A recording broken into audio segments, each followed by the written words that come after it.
Thank you Lord, hallelujah. Thank you Jesus.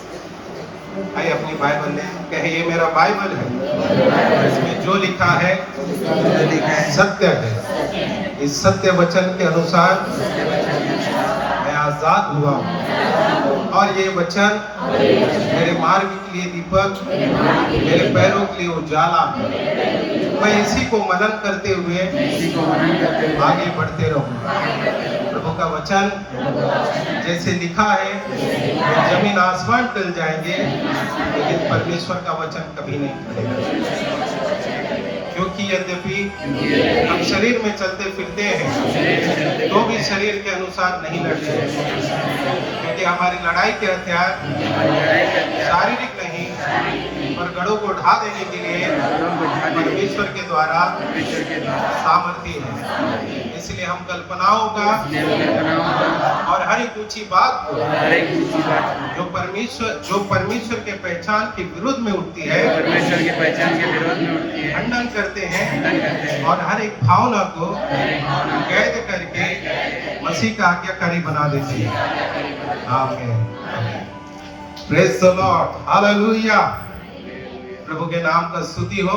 एक बार फिर इस सुंदर दिन प्रभु का दया में हम देखने पाए, इसलिए प्रभु के नाम की बड़ाई हो और परमेश्वर का उस दया के लिए धन्यवाद जिसके द्वारा आज हम जीवित हैं और यहाँ पर हम सभी इकट्ठे हुए हैं। प्रभु के नाम की स्तुति हो। आइए हमारा विषय में आएंगे हम अय्यूब का किताब। हम कई बार पढ़ा है अय्यूब का पुस्तक को और कई बार प्रचार भी किए हैं, लेकिन एक वचन मैं इसमें से आज आपके सामने रखना चाहता हूँ। अय्यूब का किताब chapter 42, book of Job chapter 42 verse 2।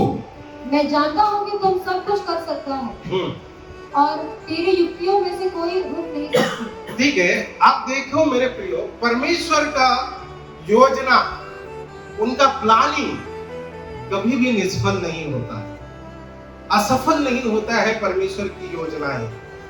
और एक मनुष्य, पिछले रात को मैं करीबन 12 बजे के आसपास एक पास्टर के साथ गाड़ी में था और एक प्रार्थना करके आने के बाद, दुष्ट आत्मा निकालने के बाद, उधर से आने के बाद हम लोग कुछ समय बैठे थे। उधर सोच रहा था कि परमेश्वर का योजना के बारे में हम दोनों ही आपस में बात कर रहे हैं। बात करते करते हम दोनों एक कंक्लूजन में आया कि जैसा हमको रहना चाहिए, जिस स्तर पर, जिस लेवल पर रहना चाहिए, आज हम नहीं। और कहीं ना कहीं हर एक विश्वासी जो प्रभु के पहचान में आया हुआ है, कहीं ना कहीं परमेश्वर के उतना निकट नहीं है, उतने समीप नहीं है जैसा होना चाहिए। मैं आपका नहीं बोल रहा हूं, मैं मेरा खुद का, हमने निरीक्षण किया अपने आप की, तो पता चला कि हमको जिस जगह पर, जिस स्तर पर रहना चाहिए उस स्तर पर नहीं है। उसका बहुत सारे रीजन हमने ढूंढ के निकाला और कहा इस रीजन पे हम वर्क करेंगे, इस कारण पे हम काम करेंगे कि क्यों हम उस सफलता में आज तक नहीं पहुंचा जहां तक हमें पहुंचना चाहिए। लेकिन इस वचन से मुझे ये बात याद आया कि परमेश्वर जो आपके और मेरे प्रति योजना रखा है, परमेश्वर निष्फल नहीं होगा, असफल नहीं होगा। परमेश्वर की कोई भी योजना निष्फल नहीं हो सकती। मनुष्य के पास अपनी दुष्टता की योजना होती है, जिसको हमारी भाषा में खुरापाती बोलते हैं। खुरापाती की योजनाएं, खुरापाती मतलब उल्टा सुल्टा करने की योजनाएं मनुष्य के पास रहता है, वो असफल हो सकते हैं। लेकिन परमेश्वर का जो योजना हर एक विश्वासी के प्रति, प्रभु यीशु पर विश्वास करने वाला हर एक व्यक्ति के प्रति जो परमेश्वर का योजना है, वो निष्फल कभी नहीं होता है। और परमेश्वर ने इसके लिए आपको और मुझे बुलाया है कि हम निष्फल ना हो, असफल ना हो, अनसक्सेस ना हो, परंतु सक्सेस हो जाए। और जैसे यूसुफ के बारे में कहता है, अब चैप्टर 39 जेनेसिस उत्पत्ति का पढ़ेंगे, वहां पर ऐसा लिखा है, सफल कौन व्यक्ति होता है। हिंदी में, हमारा हिंदी बाइबल में भाग्यवान लिखा है, भाग्यवान पुरुष हो जाता है, लेकिन इंग्लिश में सक्सेसफुल मैन लिखा है, सफल व्यक्ति। और सफल व्यक्ति कौन होता है? जिसके साथ परमेश्वर है वही सफल व्यक्ति हो सकता है। अगर आपके पास है परमेश्वर, आपके संग है परमेश्वर, आप परमेश्वर के संग है, तो आप सफल जरूर होंगे। मैं सफल होंगे नहीं कहूंगा, आप सफल है कहूंगा। हालेलुया। जिसके पास परमेश्वर है वो सफल है, या जिसके साथ परमेश्वर है वो व्यक्ति सफल है या सक्सेस है। हालेलुया। परमेश्वर के पास अपनी योजना होती है और मनुष्य के पास बहुत कुछ हो सकता है। हम ये करेंगे, वो करेंगे, ऐसा करेंगे, बहुत सारी योजनाएं हैं, प्लानिंग है, परंतु सारी बातें या अंतिम निर्णय या लास्ट कंक्लूजन, समाप्ति देने वाला सिर्फ और सिर्फ परमेश्वर है। हालेलुया। और इसको कैसे आप समझ सकते हैं? आज बहुत सारी योजनाएं, प्लानिंग हम करते हैं, लेकिन कल का सुबह देख पाए इसकी गारंटी नहीं है। कल बातें करते वक्त एक बहुत फेमस जो हस्त रेखा देखने वाला, हाथ देखने वाला एक बहुत माना हुआ व्यक्ति, एक समर्पित व्यक्ति, वो गलत चीज में है लेकिन फुल डेडिकेशन है उसके पास, फुल समर्पण है। कैसे? ये व्यक्ति कुछ 8-10 दिन एक रूम में बैठ गया अकेला, मनन करने के लिए, मेडिटेट करने के लिए, और उनके चेले जो थे उनको डिस्टर्ब नहीं किया। 10 दिन के बाद उन्होंने जाकर देखा उनका शरीर से बदबू आ रहा था, वास आ रहा था, इसलिए चेलों ने जाकर देखा तो वो मरा हुआ पड़ा था। मैं उधर एक बात सोचा, हम जीवित परमेश्वर के लोग पता नहीं इतना समर्पित है कि नहीं। मेरा तो, मैं बता रहा हूँ, मैं इतना अभी तक नहीं हूँ, लेकिन मैं यही आस लगाया हूँ और मेरा भाग दौड़ भी है कि एक अच्छा समर्पित जीवन प्रभु के चरणों में बिताऊं। हालेलुया। जो नहीं जानने वाले व्यक्ति किस प्रकार समर्पित जीवन जीते हैं, जिसको वो मानते हैं, जिसको वो जानते हैं, एक समर्पित जीवन जीते हैं। लेकिन आप और मैं एक जीवित परमेश्वर को जानते हैं। हालेलुया। आप प्रेरितों के काम में पढ़ेंगे तो वहां पर लिखा है, चेलों ने पूरे शहर को उलट पलट कर दिया, ऐसे लिखा है।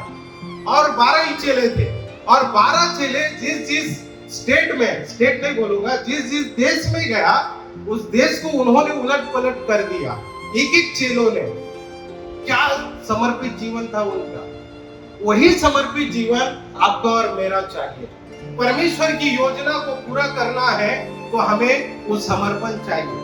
हम छोटी छोटी बातों में खुश हो जाते हैं। मैं पिछले दिन में देखा, वही बोला वो पास्टर को, पास्टर 2-4 दुष्ट आत्मा निकाला तो खुद को बहुत बड़ा शेर समझने लग जाते हैं, ऐसा है। लेकिन उतने में रुकना नहीं है। हमारा बुलावट उतने के लिए नहीं है, हमें आगे बढ़ने के लिए निरंतर याद रखें, अंतिम निर्णय परमेश्वर लेता है। और राजा सुलेमान ये हमें स्मरण भी दिलाता है, याद दिलाता है। नीति वचन में आइए, बुक ऑफ प्रोवर्ब्स चैप्टर 21:30। यहोवा के विरुद्ध ना तो कुछ बुद्धि और ना कुछ समझ, ना कोई युक्ति चलती है। देखिए, जो बुलाए गए लोग हैं, आप और मैं अपनी इच्छाओं को, अपनी योजनाओं को परमेश्वर के राज्य में लागू ना करें। आज कई सारे लोग भटकते हैं। पिछले दिन एक पास्टर का हमने मीटिंग किया, पास्टर विजय नाडार का। वो एक अच्छा प्रभु का दास है, बड़ा सेवक है। उनकी कलीसिया में अंधेरी में 1,500 लोग हैं। और हमारा भाई जॉनी लीवर, आप जानते हैं, कॉमेडियन जॉनी लीवर, उनके बाजू में रहता है। वो उनके पास ही एक बिल्डिंग में वो भी रहता है, अंधेरी का। और 1,500 लोग उनके पास थे। और एक अच्छा बाहर जाकर मिशनरी वर्क करने वाला वो एक प्रभु का दास है। और एक पास्टर को हैंड ओवर किया। वो पास्टर ने पूरा का पूरा 1,500 ले लिया। इतना पब्लिक कांग्रेगेशन था, वो सब ले लिया एक पास्टर जाकर। और आज इस पास्टर के पास 200 लोग हैं सिर्फ। वो कहा, मैं कुछ दिन निराश था, दुख हुआ, लेकिन मुझे मालूम पड़ा परमेश्वर के पास मेरे लिए एक योजना है। हालेलुया।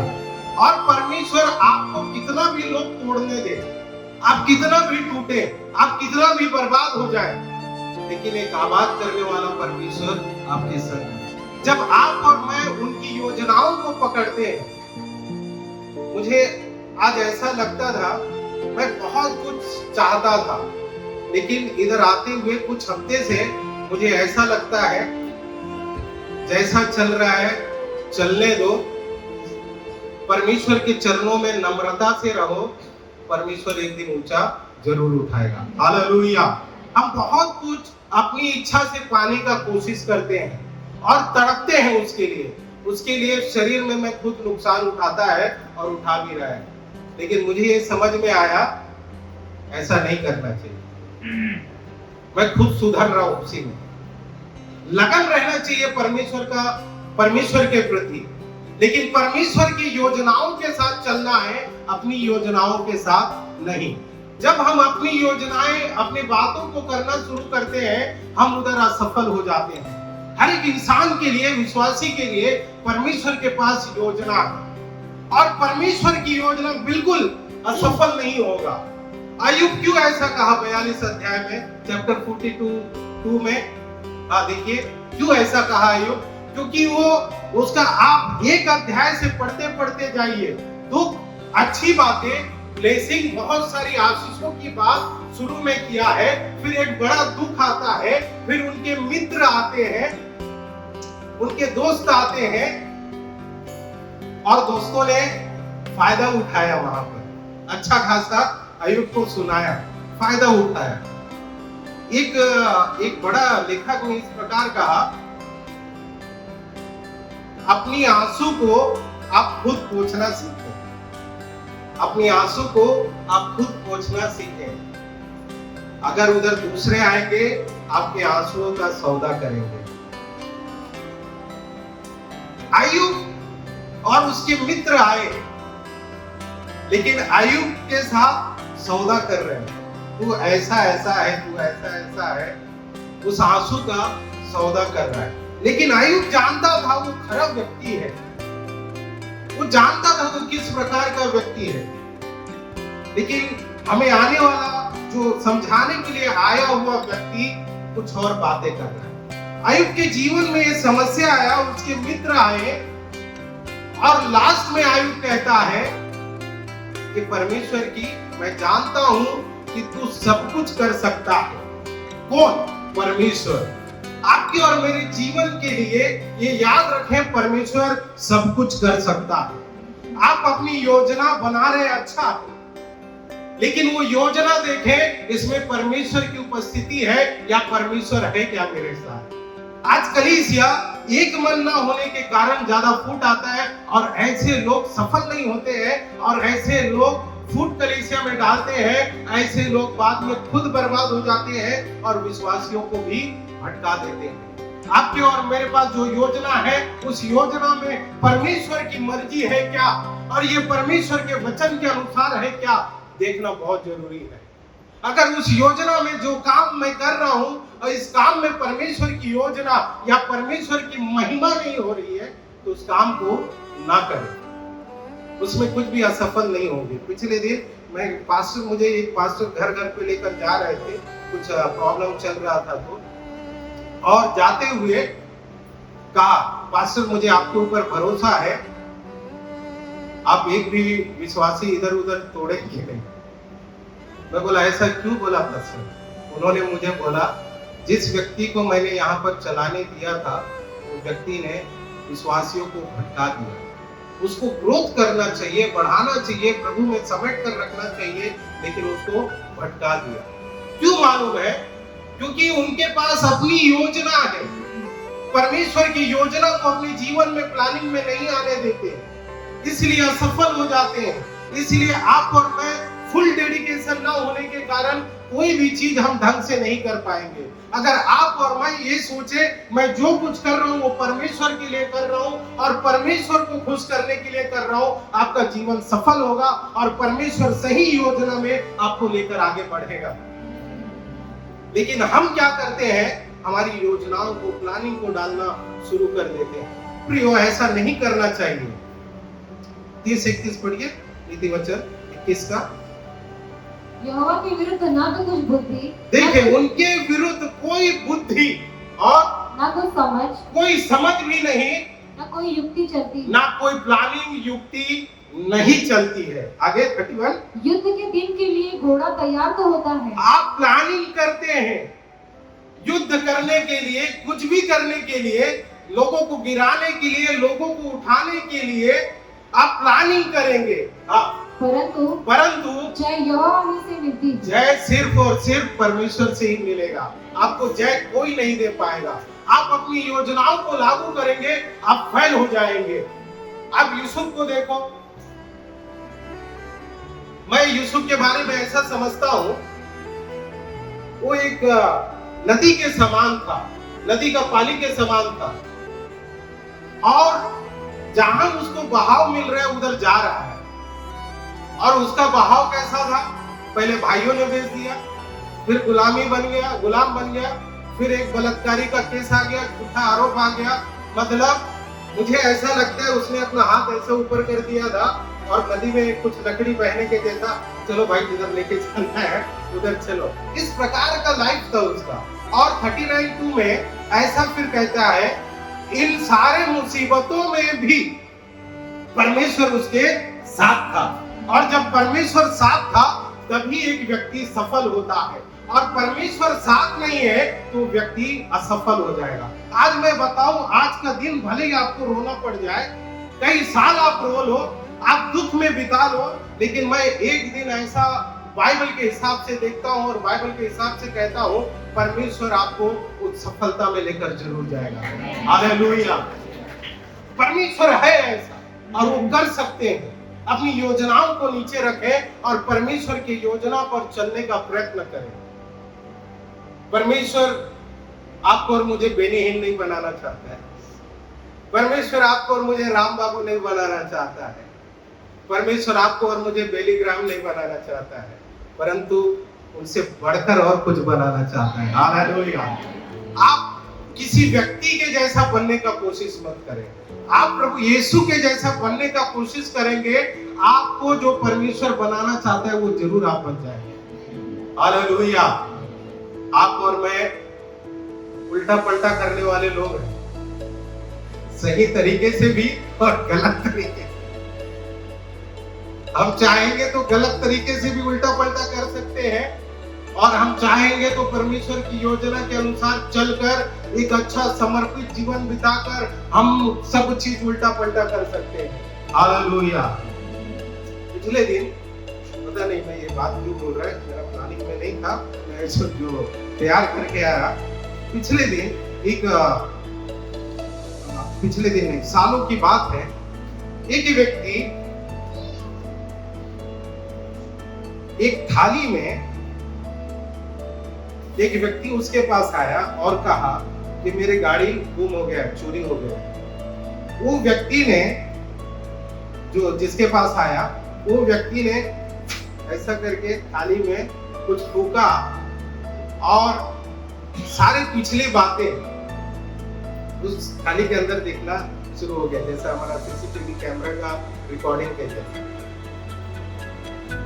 और आपको पता है ये सब करने के लिए उनको बहुत सारे बलिदान, कुर्बानी और परिवार से अलग रहकर, दुनिया के तमाम बातों से अलग रहकर जब उसमें एक समर्पित जीवन आते हैं तो इस प्रकार की ताकत, जो कहां से आपको पता है, शैतानी ताकत के अधीनता में आकर वो ये चीज करते हैं।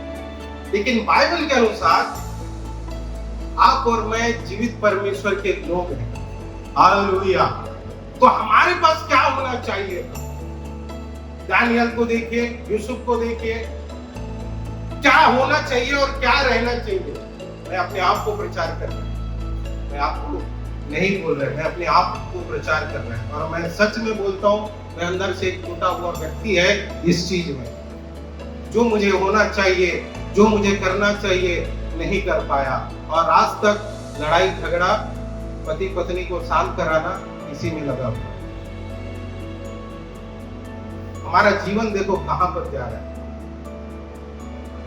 हमको जो होना चाहिए था वो नहीं हो पा रहा। क्यों? क्योंकि हम सही समर्पण का जीवन में नहीं आए हुए। एक डेडिकेशन में नहीं आए हैं। और एक बुक में पढ़ा जिसमें लिखा था यीशु सन की। ये बुक मैं एक जगह देखा तो मैंने ले लिया, मैं वो टॉपिक देख के ही लिया। उसमें जो लिखा हुआ शब्द यीशु सन की। सन की का मतलब क्या होता है मालूम है? इसको हमारी भाषा बोलेगा तो येड़ा, लेकिन यीशु येड़ा ऐसा नहीं। सनकी का मतलब क्या होता है? एक व्यक्ति के पास एक काम है और उस काम को बिना किए वो आराम नहीं करता है, वो है उसका मतलब। प्रभु यीशु एक मकसद से इस दुनिया में आया और वो मकसद को पूरा नहीं किया, तब तक उनका ध्यान उधर ही था और लास्ट में कहा सब कुछ पूरा हुआ। हर एक विश्वासी को इस प्रकार का जीवन जीने की आवश्यक है, एक सनकी भरा जीवन। ये सनकी भरा जीवन मतलब जो उद्देश्य, जो पर्पस मुझे परमेश्वर ने दिया है उसे मुझे पूरा करना, ये एक विश्वासी का जीवन होना चाहिए। आपके विरुद्ध कितना कोई भी कुछ भी बनाने दो, सारे प्लानिंग बनाने दो, आपको बर्बाद करने के लिए करने दो, आपके ऊपर जादू टोना करने के लिए कुछ भी प्लानिंग करने दो, लेकिन बाइबल में नीति वचन, इस वचन में लिखा है युद्ध के लिए घोड़ा तैयार होएगा। आपके विरुद्ध आएंगे, लेकिन जब तक परमेश्वर की इच्छा नहीं है वो आपको छू भी नहीं पाएगा। हालेलुया! आप है मेरे साथ इधर?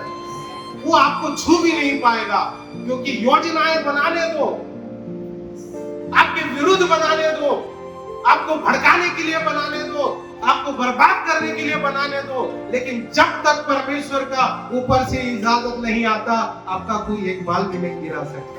हालेलुया! उस योजनाओं में चलने का प्रयत्न करें, कोशिश करें।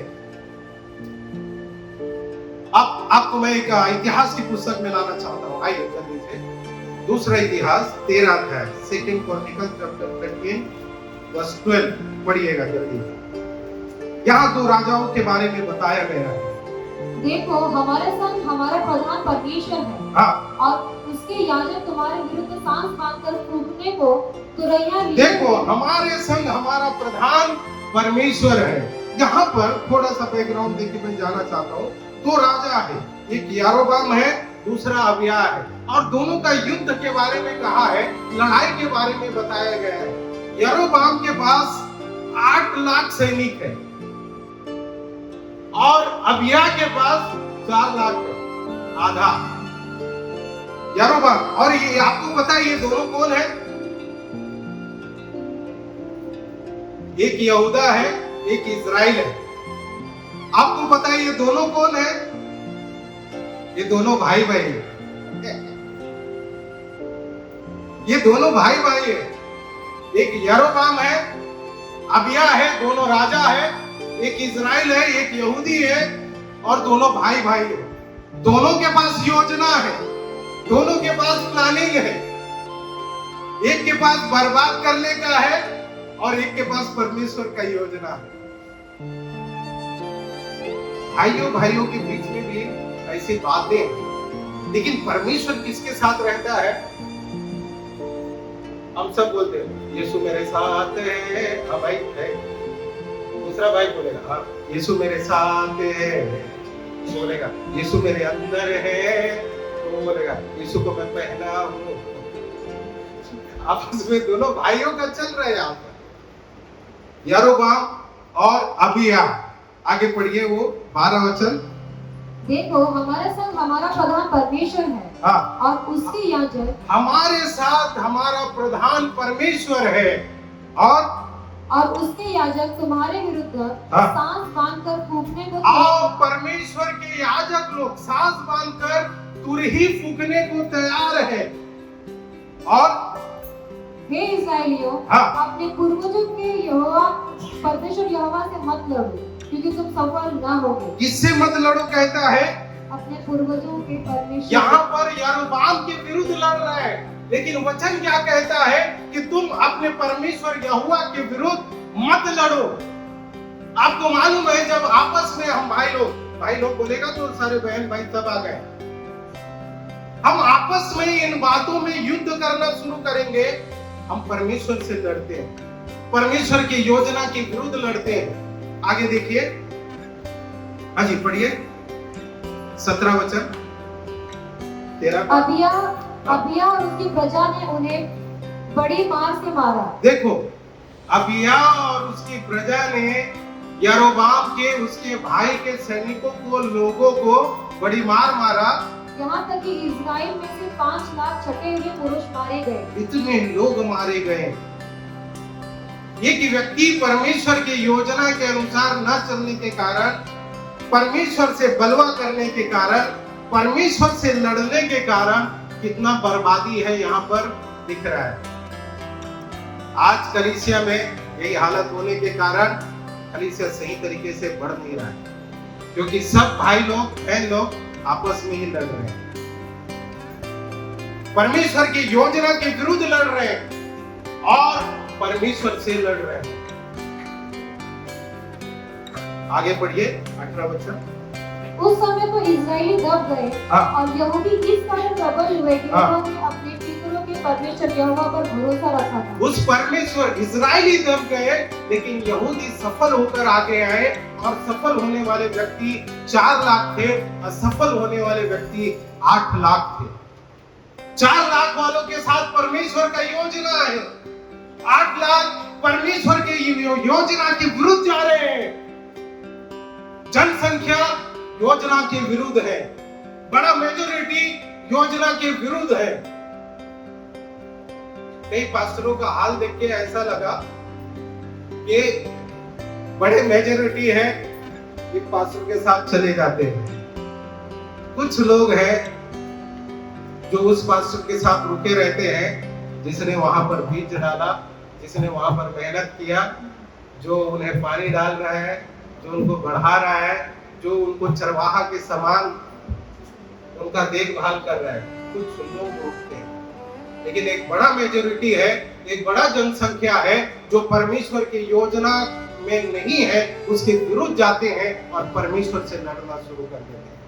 18 वचन फिर एक बार। उस समय तो इस्राएली दब गए हाँ। और यहूदी इस कारण प्रबल हुए कि हाँ। उन्होंने अपने पितरों के परमेश्वर यहोवा पर भरोसा रखा था। देखो, उन्होंने अपने पितरों के परमेश्वर, मेरे प्रियो, मैं आपको व्यक्तिगत रूप से एक एक जन को बोलता हूँ, आप और मैं कभी भी परमेश्वर की योजना से हटने का प्रयत्न न करें। आपको कितना भी हानि उठाना पड़े, कितना भी नुकसान उठाना पड़े, और यहाँ तक मैं कहूंगा आप अकेले भी रह जाओ, फिर भी परमेश्वर की योजना से अलग होने का प्रयत्न मत करो। अगर आप परमेश्वर की योजना में है, जो आपका और मेरा पितरों का परमेश्वर है, उस योजना में है, परमेश्वर एक दिन आपको सफल और ऊंचा जरूर उठाएगा।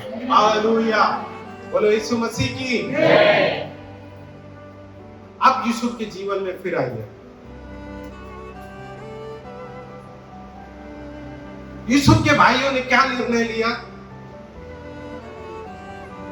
उसको मारने के लिए निर्णय लिया, कुएं में ढकेल भी दिया, जा तेरा काम खत्म। आपको और मुझे एक दिन में अभी बड़ा दुख हुआ, मुझे जो चीज मुझे नहीं मालूम था, हाँ इधर है करके भेज दिया, बाद में आया याद आया यार मुझे कंफर्म नहीं मालूम है लेकिन मुझे याद है मैंने ढकेल दिया उसको जा करके। मैं प्रार्थना किया, प्रभु उसको सही जगह जाने दे। आप और मैं लोगों का काउंसलिंग करने वाले, राय देने वाले व्यक्ति, आपको और मुझे सही राय देना है, किसी को कुएं में ढकलना नहीं है। कुएं में ढकलना मतलब मालूम है, एक दूसरे के विरुद्ध कर देना, यही कुएं में ढकलना। एक दूसरे के विरुद्ध भड़काना, यही ढकलना है। जब आपस में हम विश्वासी, समझो कोई पास्टर से भाइयों से कुछ कट्टी हो गया, तो आपके पास आया है, तो आप क्या करता है मालूम है? ये भाई ऐसी है, इसने मेरे साथ भी ऐसी है, सही नहीं है। ज्यादा करके बोलने वाले ऐसा हम हैं, ज्यादा करके राय ऐसे देने वाले हैं। इसको बोलते हैं कुएं में ढकलना। आपके और मेरे पास कोई व्यक्ति आता है, उसका सही काउंसलिंग करें, उसको सही राय दे, सही बातें बताए, फूट की बातें मत बताए, वो परमेश्वर की ओर से नहीं है। भले आपके मन में उस व्यक्ति के बारे में कुछ रहने दो, लेकिन आप उसको उस समय सही राय दो, नहीं तो आप उसको कुएं में ढकल रहे हैं। अब जब वो कुएं में जाएगा, उसका भला हो जाएगा यूसुफ के जैसा, आपका सत्यानाश हो जाएगा। जो ऐसा राय देंगे उतने होता है। देखिए वहां पर यूसुफ के भाइयों ने निर्णय लिया कि यूसुफ को मार दे, लेकिन एक भाई ने सोचा मारो मत। बड़ा भाई रूबेन मेरे ख्याल से मारो मत कहता है, उसे बेच दो। उन्होंने मिद्यानियों के हाथों में उनको बेच दिया। यूसुफ को मिद्यानियों के हाथों में बेचकर ऐसे कहा कि हम इससे छुटकारा पा जाएंगे। हमको ऐसा लगता है कभी कभी ये आदमी के विरुद्ध मैंने बहुत सारी पाती बांधा, पाती मतलब बहुत सारी योजनाएं किया इसको नाश करने के लिए, और मेरी योजनाएं, मेरी बातें सफल हो गए। आप देखो ये जब मिद्यानियों के हाथों में दे दिया, मिस्र से आने वाले मिद्यानी लोग, उधर इस्माइली, ऐसा बहुत सारी बातें उधर लिखा हुआ है। वो अलग अलग स्टेप में आगे गया है यूसुफ। इन्होंने सोचा हम जो प्लानिंग किया वो सफल हो गया। एक प्लानिंग किसके पास है? परमेश्वर के पास है। एक प्लानिंग है यूसुफ के भाइयों के पास। यूसुफ के भाइयों ने एक प्लानिंग को कार्य में लाया, एक्टिवेट किया और यूसुफ को उस कुएं में ढकेल दिया और उसे लेकर गए, बंदी बनाकर क्या बोलते, गुलाम बनाकर लेकर गए। लेकिन आपको पता है इसमें किसकी इच्छा पूरी हुई? आप देखें पूरे सिस्टम को, तो इन लोग अपना प्लानिंग बना रहे हैं, लेकिन उसी के अनुसार इसमें परमेश्वर का प्लानिंग चल रहा है। मैं ऐसा मानता हूं जिधर मुझे पैसा देके जाना चाहिए, जो करना चाहिए था मुझे पैसा देकर, वो उसके भाइयों ने फ्री में कर दिया। जिधर जाने के लिए मुझे भाड़ा देना चाहिए था, और शायद यूसुफ ऐसे जाता भी ना, लेकिन वो बराबर परमेश्वर की योजनाओं में चलते चलते जा रहे आगे। परंतु जो कुछ भी उन्होंने किया उससे परमेश्वर की इच्छा पूरी हुई। परमेश्वर चाहता था उसको प्रधानमंत्री बनाना।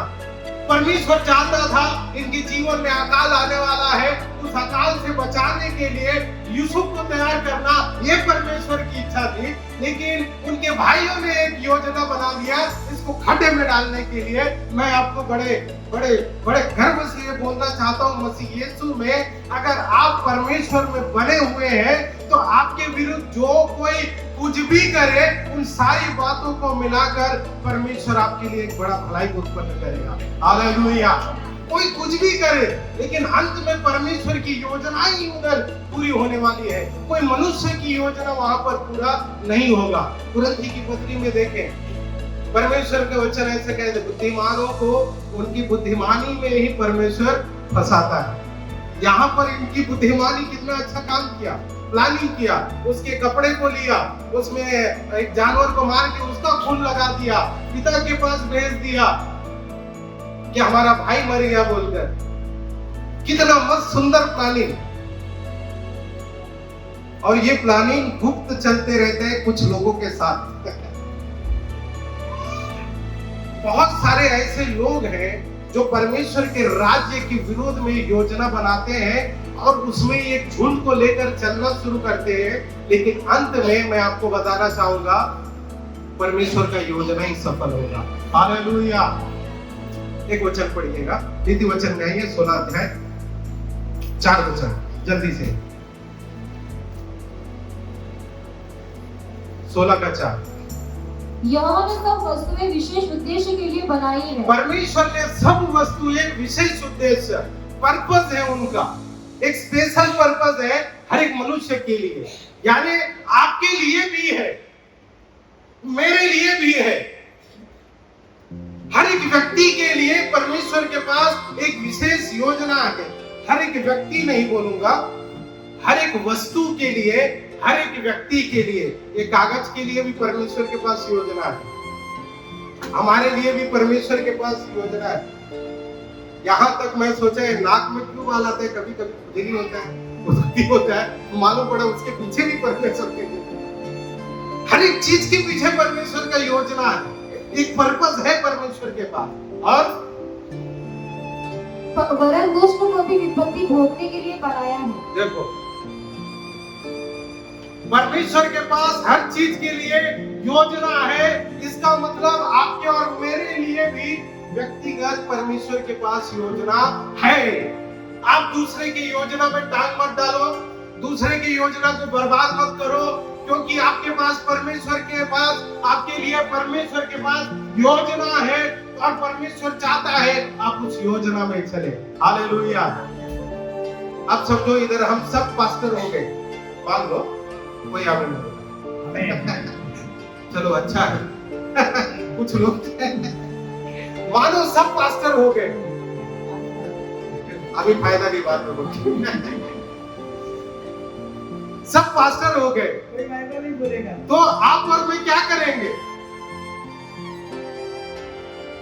लेकिन आप एक भविष्यवक्ता हो गया, मैं एक पास्टर है, तो आप भविष्यवाणी करेंगे। कलीसिया में नहीं चाहिए सब पास्टर, आमीन, सब पास्टर हो गए, लेकिन प्रभु ने सब पास्टरों को एक ही कलीसिया में नहीं रखा है, एक ही इस जगह पर रखा संडे सुबह, तो और दिन और हमारा अलग अलग जगह पर और कुछ काम इसके लिए परमेश्वर रखता है। अगर सारे पास्टर है तो क्या होगा? कोई भविष्यवक्ता नहीं है, कोई इवांजेलिस्ट नहीं है, कोई टीचर नहीं है, पास्टर बोलते हैं।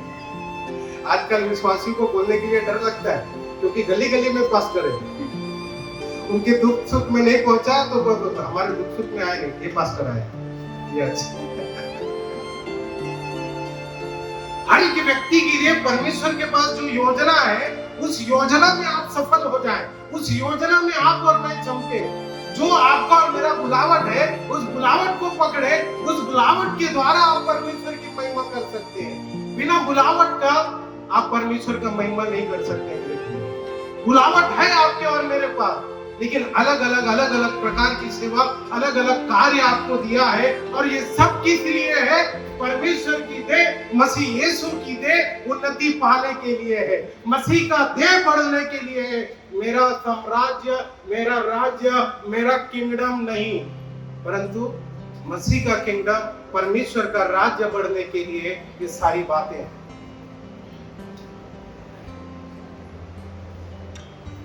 और देखिए उसके भाइयों ने, यूसुफ का भाइयों ने उस योजना में पहुंचाने के लिए फ्री में, आज की भाषा में बस का, ट्रेन का, एरोप्लेन का टिकट दे दिया, तब उसके हाथ पहुंचा दिए, जो मर्सिडीज में आ रहे थे, गधे में आ रहे थे बैठ के।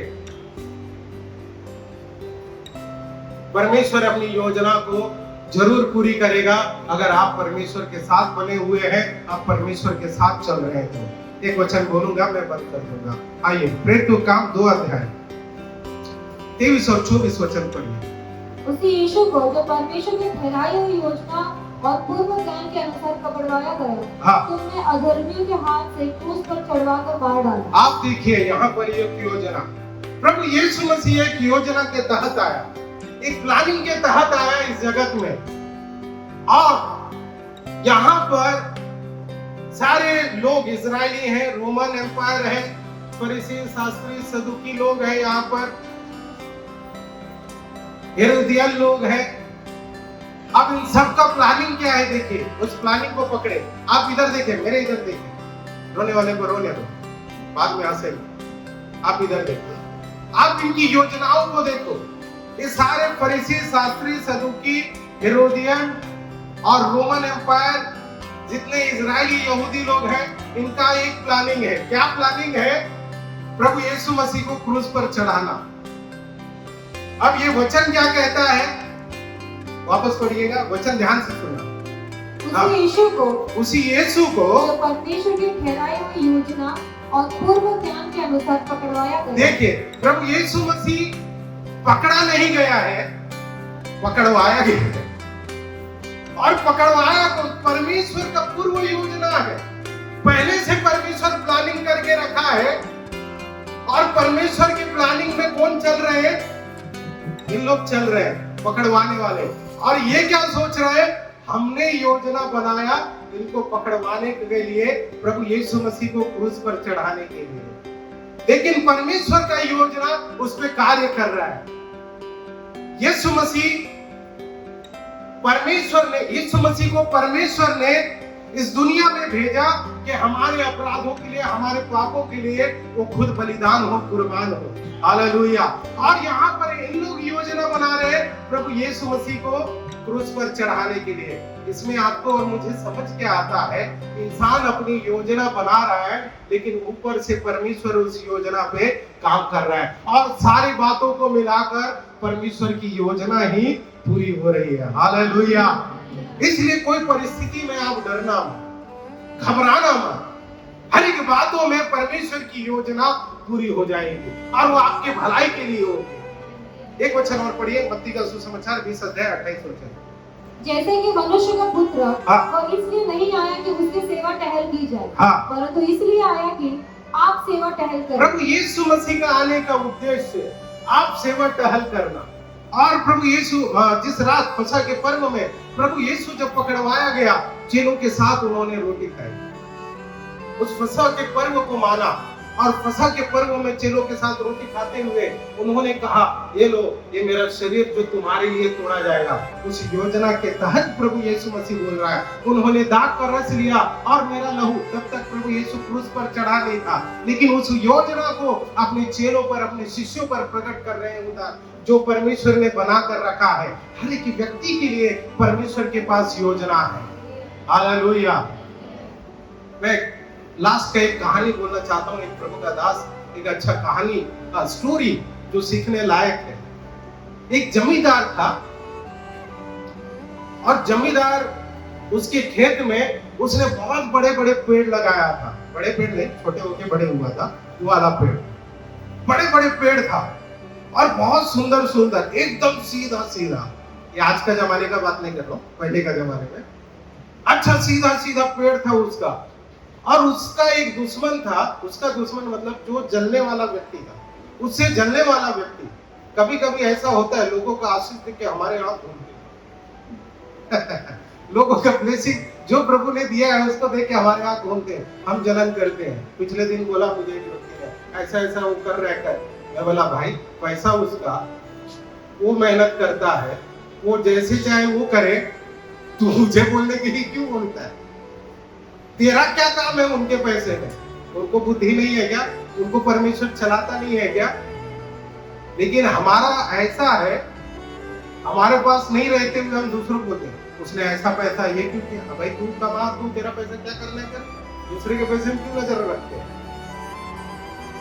जो तुझे मिला उसमें तो खुश रहे, तू कुछ भी करे, लेकिन हमारा नजर ऐसे रहता है। जो ज्यादा फल फूल रहा है उसके ऊपर ध्यान रहता है हमारा, अंदर से पैर रहता है, मैं क्यों करूं, ऐसा अंदर ही हमारे चलते रहते हैं। ठीक है, ये जमींदार व्यक्ति का बड़ा बड़ा सुंदर पेड़ था, और उसका जो उससे पैर रखता था वो व्यक्ति जलन के मारे क्या कहा, मैं आज रात को जाकर ये सारे पेड़ काट डालूंगा। और वो व्यक्ति रात को गया, आगी ले लिया काटने वाला, कुल्हाड़ा ले लिया काटने वाला, और ये दो चीज लेकर वो काटने के लिए गया, और रात भर थकते तक उसने सारे पेड़ों को काटा, सारे पेड़ काट डाला। और पेड़ जो काटा, सुबह के समय जो अंतिम पेड़ काट रहा था, वो देखा वहां से घोड़े से, लंबे से दो व्यक्ति घोड़े में आ रहे हैं। अब ये सोचा, अरे बाप रे, ये लगता है ये जमींदार है, वो मालिक है, वो लगता है आ रहा है किसी को लेके साथ में।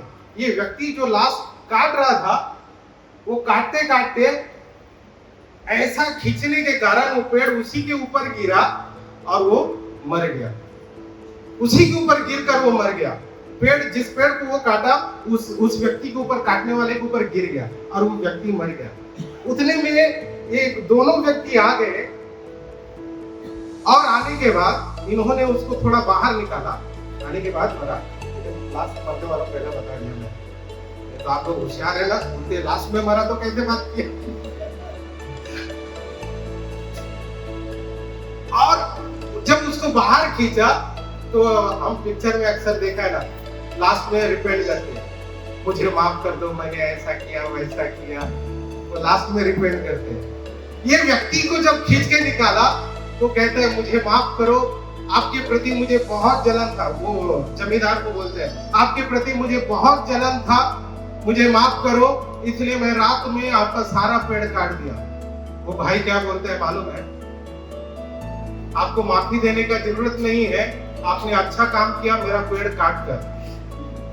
तो बोला क्यों, ऐसा क्यों बोल रहे हो?